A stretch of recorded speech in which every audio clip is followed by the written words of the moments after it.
Okay, in this video, this is the first of probably a string of videos. I'm really not sure how many I'm going to have yet. But we're going to be talking about volume here in our geometry class. So let's start off by defining volume. What is volume?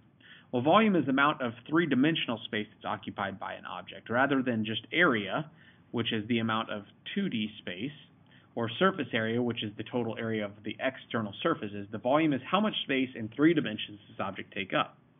We typically express in cubic units. That's cubic meters, cubic feet, something like that. Those are the two things that you need to know about volume. So no longer square units, that's area.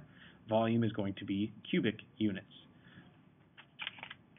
You could probably think for like something like a prism or a cylinder or something, really for any object, you can really think of this as like we're going to take a shape, like maybe a 3 by 3 by 2 prism, a rectangular prism in this case, and we're going to break it up into tiny little 1 centimeter blocks. And so really, when we think about volume, one way we can think about it is saying here I have a centimeter block and a 1 centimeter block and a 1 centimeter block, so I got 3 centimeters total, right? And I've got a 1 centimeter, 1 centimeter, 1 centimeter in each direction. It's also 1 centimeter tall, and the question, it's like thinking of how many of these little blocks can I fit into the shape, okay? With rectangular prisms, that'd be an easy way to do it. You could say, well, you'd probably say I've got 1, 2, 3, 4, 5, 6, 7, 8, 9.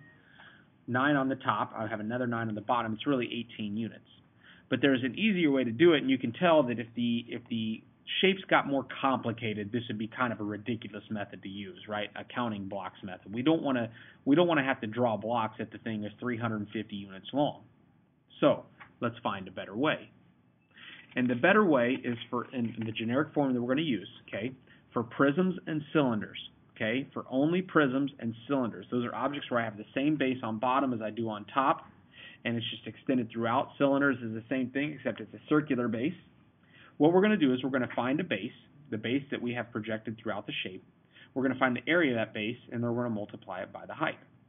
So in other words, for here, there's lots of different bases that I could use for this particular shape, but like if I wanted to say that this bottom portion right here was the base, that might be one way to do it, because look, I have the same base at the top, same shape at the top, so it's like this base is projected all the way through, okay?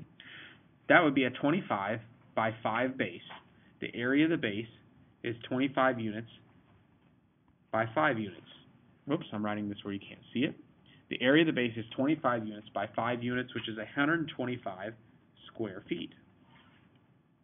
Now I'm going to take that and I'm going to say, well, it's like I have a bunch of these rectangles stacked on top of each other.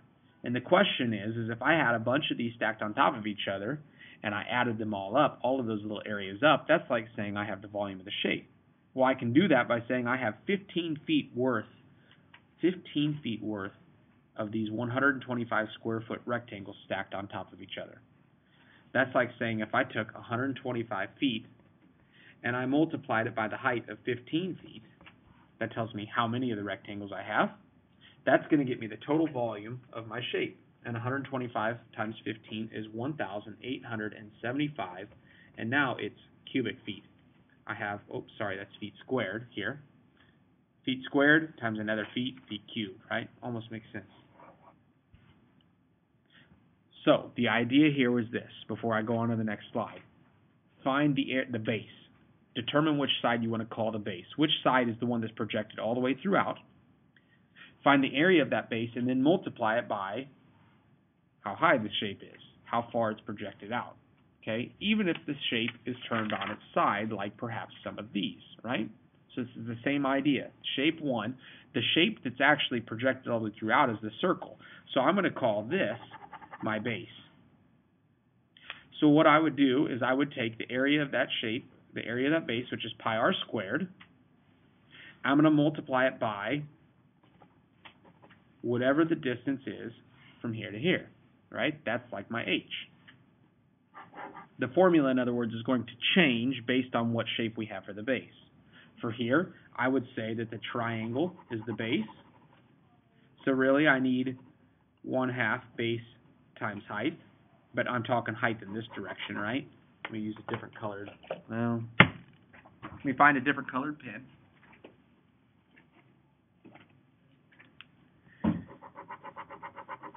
This h here, right?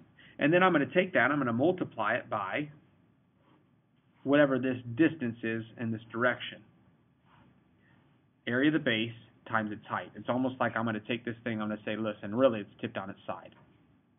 Over here, even if it gets really complicated, okay, over here I could say, you know what, my base, the one that's projected all the way throughout, is this shape right here. And maybe it's going to take me a little bit of work to find the area of that blue shape, but if I can find the area of that base, and I can multiply it by how many of these things I have, it's like saying, here's my H. I'm going to multiply it by that, and that'll give me the volume. So if that makes sense, find the base, multiply it by the depth or by the height if it's tipped up on its side, whatever. If you can remember that, then we should be able to do the problems in the next video where I'm going to start working some examples.